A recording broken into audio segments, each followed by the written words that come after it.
안녕하세요. 꽃갈매입니다. 식물 읽어주는 남자입니다. 식물을 통해서 정신적으로 힐링을 크게 받고 있는 가드너인데요. 맑고 또롱또롱한 목소리가 아닌 오늘은 조금 탁한 목소리입니다.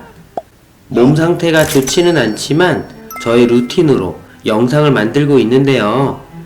시작 전에 감성에 취해 하고 싶은 노래를 짧게 해보겠습니다. 이문세님의 1988년도 가로스 그늘 아래 서면. 라일락 꽃향기 맡으면 잊을 수 없는 기억에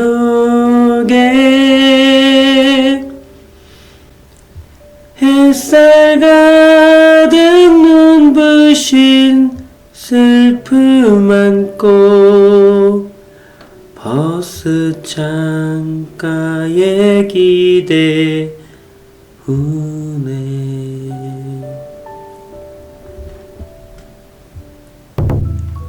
오늘은 번아웃이 온 사람들을 위해서 몇 가지 식물을 추천해 보려고 합니다. 왜 유난히 이렇게 내가 힐링을 받지? 라고 평소에 생각했던 아이들인데요. 정신과 의사도 아니고 그쪽 분야에 일하고 있지도 않지만 나름의 가드닝 노하우로 추천을 해보려고 합니다. 단 저는 정신과 전문의도 의학계 종사자도 아닌 그저 가드닝을 취미로 하고 있는 유튜버이기 때문에 재미로 봐주시면 감사하겠습니다. 본론으로 들어가기에 앞서서 구독과 좋아요, 알림 설정 부탁드립니다. 첫 번째, 번아웃이 왔을 때의 이 식물은 열심히 불타본 사람만 경험할 수 있다는 무언가를 열심히 해본 경험이 있는 사람에게 꼭 한 번은 찾아온다는 번아웃 증후군입니다. 번아웃 증후군이란 즉 육체적으로 정신적으로 소진이 되었다는 얘기인데요. 전반적인 일상에서 열정을 잃어버린 케이스입니다. 모든 일에 의욕이 없어져 버립니다. 동기 유발을 하기가 어려워지는 상황이죠.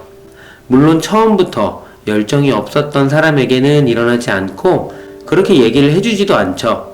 포부가 크고 의욕적으로 열심히 해봤던 사람이 겪는 일인데요. 어느 한 분야에 갑자기 빠져들면서 의욕적으로 제라늄에 달려들었던 가드너에게는 가끔 찾아오긴 합니다. 우리는 이것을 제라늄과 권태기를 합쳐서 재택이라고 표현하기도 하는데요. 모양에 따라서 꼴뚜기와 같던 아이가 갑자기 볕에 따라서 이렇게 이뻐지면서 그 아름다움을 장식하는 모습은 놀랍죠. 그리고 정말 많은 꽃밥을 만들기 때문에 계속적으로 만들어내는 에너지는 다시금 활력을 만들어내고 그 이유를 다시 만들기에 충분합니다. 생각보다 열심히 살았지만 착하게 살아온 사람들에게 많이 보여지는 모습이기도 합니다. 착하게 살아온 사람에게 생산적인 쉼을 원하는 사람들이 많지만 그저 멍하게 있는 것이 정말 또 중요하거든요. 멍하게 TV를 보고 있는 것이 무조건 좋지 않은 것은 아니죠. 이러한 분들에게 추천하고 싶은 식물은요, 작은 꼴뚜기 모양에서 이렇게 찬란하게 피어나는 모습을 본다면 감동을 안 할 수 없죠. 번아웃을 탈출하기 위해서 중요한 포인트는 얼마나 의미 있는 비전을 스스로에게 줄 수 있는지 여부인데요. 타인의 인정이 아닌 본인 스스로의 인정을 바탕으로 동기를 이끌어내는 것이죠. 직장 생활에서 정말 힘든 부분이 끝이 보이지 않는, 즉 비전이 없는 반복된 삶, 노동이었는데요. 비비 에일리는 이렇게 아름다운 마무리를 보여줍니다. 다른 로즈 계열의 아이들과 비교해서 부족함이 없죠. 이렇게 만개하고 계속적으로 봉우리를 뿜어내는 생산의 힘은 끊임없는 에너지를 상징하기도 하죠. 가만히 지켜보고 있으면 힘이 다시 솟는 그런 식물, 제라늄 비비 에일리입니다. 두 번째, 우울하면 신비한 아이가 필요합니다. 현대인의 정신병 중에는 번아웃과는 다른 우울증이 있는데요.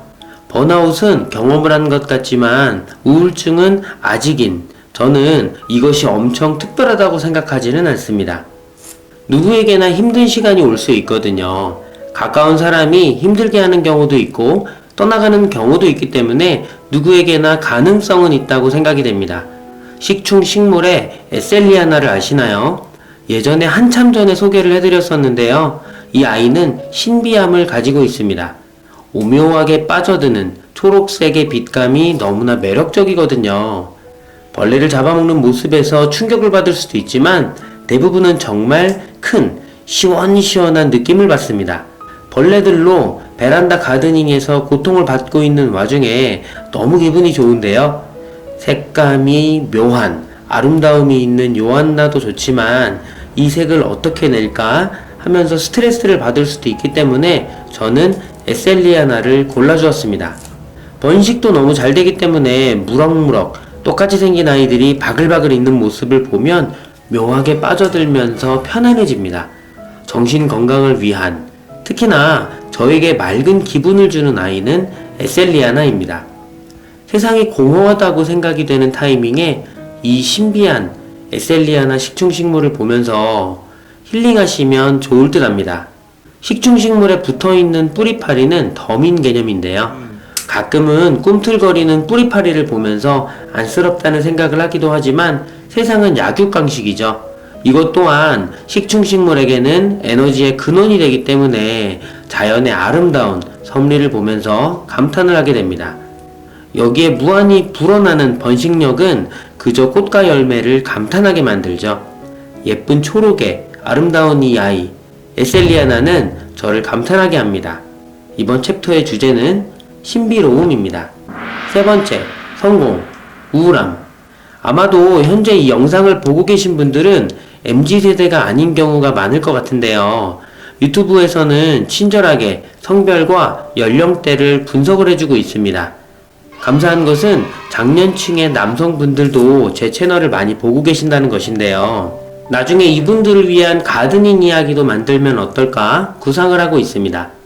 최근 젊은 MZ세대들과 같이 일을 하면서 많은 것을 느끼셨고 경험을 하셨을 것이라 생각을 합니다. 개인 사업을 하는 경우라면 직원을 뽑으면서 느끼실 거고, 회사 생활을 하신다면 새로 들어오는 직원들과 부딪히며 경험을 하시게 될 텐데요. MZ세대들이 말하는 보상이라는 부분에서 저는 최근 더욱 많은 것을 느끼고 있습니다. 예전에는 승진이라는 그 말 한마디에 목숨 걸고 달려왔다면 지금은 그렇지 않은 것이 확실히 느껴지거든요. 승진을 시켜줄 테니 우리가 했듯이 10년, 20년, 30년을 버티고 회사를 위해서 일해줘. 그리고 지금은 잠깐 참아줘. 그동안 고생한 우리가 먼저 혜택을 볼게. 라는 말이 더 이상 통하지 않습니다. 즉각적인 보상을 요청하고 바라고 있고 실제로 그러한 많은 움직임을 보이고 있거든요. 잘못하면 끼인 세대가 되어버릴 수 있는 타이밍이기 때문에 성공에 대한 우울한 감정이 생길 수 있습니다. 겹겹이 피어나는 안나자넷을 추천하죠. 사람의 성격은 단 한 가지가 아니죠. 여러 가지의 성격 속에서 상황마다 다른 성격이 발현이 되는데요. 그러한 겹겹인 다양한 나의 성격을 내포하는 모습이 안나자넷의 겹겹의 꽃과 같죠. 네 번째, 질투의 감정이 생긴다면 질투라고 해서 모두 나쁜 감정은 아닙니다. 사람은 당연히 질투의 감정을 가질 수 있고 그것을 어떻게 잘 다듬고 만들어서 나에게 이로운 에너지로 가져오는지가 중요한데요. 그것에 절대적인 기준은 없고 굉장히 상대적일 수밖에 없는데요. 만약 나에게 질투의 감정이 생긴다면 엠마 프론 뱅츠볼을 추천합니다. 똑같이 생긴 튤립과도 같이 이렇게 생긴 아이들이 하나같이 얼굴을 내밀고 바라보고 있는데요. 아시죠? 질투의 감정은 인정받고 싶고 남보다 잘 되고 싶은 마음에서 시작되는데요. 바로 내 옆에 있는 튤립 모양의 제라늄이 나보다 더 잘 될까봐 걱정하고 시샘한다면 참 우습죠. 결국에는 다 비슷하고 조화롭게 합쳐진 아이들이 예쁜 것인데요. 뱅츠보 이 아이는 그 각 꽃의 높이도 봉우리 안에서 고만고만합니다. 조금 더 높게 뻗어보려고 해도 그게 그거죠.